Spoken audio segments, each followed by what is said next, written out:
Welcome to DrewTech Hub. If you're new here, special welcome. Today I'll be showing you how to change priority listing on a task.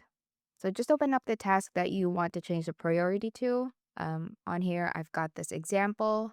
On the right-hand side panel, you will see priority.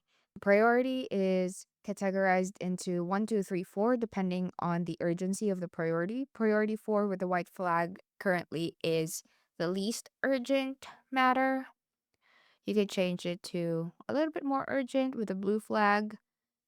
If something's coming up in the next few months, you could change it to an orange flag, or if it's something that's really urgent, you could change it to priority 1, and it'll change the color of the check mark on the task.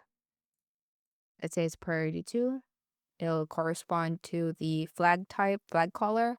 If it's priority 3, it'll be blue. So that's basically how you change the priority listing on a task at Todoist.com. Thank you.